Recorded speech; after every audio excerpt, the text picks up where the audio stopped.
Well, we're going to be talking about a high school player, actually. Jake, do you want to try saying that name? Yeah, so we checked him out a little bit, and from what we could tell, it sounds like Olivier Ryu, the tallest teenager in the world, Guinness World Record holder for that. And he's currently going to play at IMG Academy, one of the most highly touted high school, really just churn them out type of programs where so many good players come out of IMG, it seems like. And Branden, I don't know if we've ever seen a high school player like this. What is he, 7'5", I think? 7'6"? Yeah, I mean, he definitely reminds me of, I guess for a college player, he reminds me a lot of Zach Edey, just because they're both similar in height. But it does seem like he does move the floor a little bit better, which I think is something to be happy about. But I'm not going to sit here and act like I've seen 100 hours of game footage from this guy. But what I will say is I do think that there is definitely some NBA potential. But I think the issue that comes down to it is just, can he defend in space? Like, they put him in a pick and roll, which is like one of the like most common NBA play initiators. Like, when that happens, is he going to be able to guard, or is he just going to become food? You know? Yeah, and on the offensive end, in some of the videos, he was talking about working on his jumper. And I know I saw there was a slow motion shot of his jumper from the corner. It didn't look terrible. His elbow was kind of out really wide, almost like Evan Turner looking jumper, if you know what that looks like. But I mean, if he's shooting jumpers, he's already more advanced offensively than Zach Edey.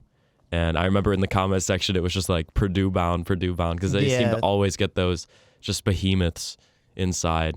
But I can't wait to see what he does, because I think he's only going into his sophomore year at IMG, so that's crazy. He only has one offer right now from Stetson too, so I'm sure those will go up. But before we move on, I just want to say, I really hope this doesn't, because like we have guys like Chet, Victor, we have all them out like doing big things right now. I just don't want this to start being a trend where we see like every 7'6" guy, like take for instance that dude from Spire. I can't remember his name off the top of my head, but seeing guys like him and then him getting all the media hype, it's just like there's so much more than being 7'6" that you need. Like you need strength to fill into your body. You need to be able to move, and as you're seeing with Chet and Victor, like you need to be able to shoot now. So it's just like, I hope we don't get into the trend of seeing every 7'6" guy like Victor, and Chet was kind of getting up there in the freakish range, but it was like, I just want this to be, I just don't want to get to the point where we just start overhyping every 7-foot guy that we see. Yeah, that kind of happened. I think it was Rob Bob is who you're talking about at Spire, and that actually was the same high school as LaMelo Ball eventually, and they never got on the court together. So, I mean, look at LaMelo Ball now, already an all-star in the league, and Rob Bob is pretty much nowhere to be seen in terms of basketball relevance. So I do agree. I think with the hype of Victor, a lot of these tall guys, like eventually it may just turn into he's taller than Victor Wembanyama, like as a thumbnail. Yeah. And I think that's going to get kind of annoying. Yeah, and I mean, it kind of adds into another question with the whole, is he another one of those guys that just gets freaked out about on social media and then you don't hear about him ever again because he's not really that good? But IMG Academy is a very prestigious school, and he definitely has a pretty good opportunity to enhance his skills.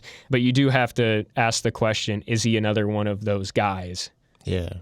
I will say, though, like, you talked about Chet Holmgren. I kind of remember after he first started gaining popularity in high school after that Steph Curry camp, I was like, who is this guy? Like, he seems kind of like a joke.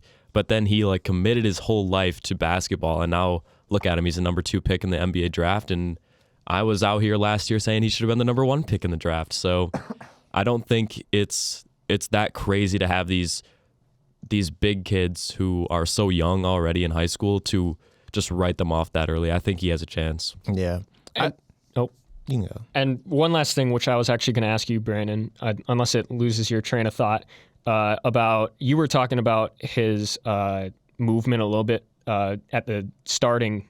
Like when we were looking at him, you were like, oh, he kind of walks a little bit weird. Oh, yeah. If you want to kind of break down what you saw there. I did notice, like, it wasn't more so like when he was actually playing. It was just more like when he was kind of like just running up the floor, which I guess still kind of is I guess when you're playing. But it looked like he had a little bit of the side to side, like there was like something going on in the hips and it just didn't look natural. I don't think that to me right now, it doesn't look like something that will be too big of a concern.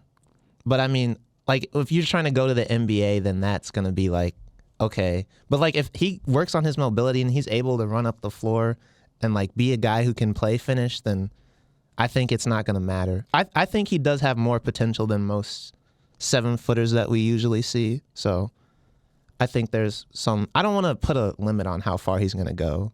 Well, he's still young, so. I do remember us talking about Victor, and I'm sure we're going to talk about it a ton when we eventually do his breakdown. But with Victor Wembanyama, we were talking about the fact that a lot of those tall guys who have potential but just get hurt all the time because the human body's not built to be that tall. Yeah. A lot of them with those awkward movements have joints in their body that just are not really built to hold a 7'6" guy. And we were talking about how Victor doesn't necessarily have that, and that could be a big reason that he might actually be not have any of those problems. But you mentioning that it's probably a definite concern coming into whatever he's doing in the future. Yeah, I definitely think it's something to monitor going forward, but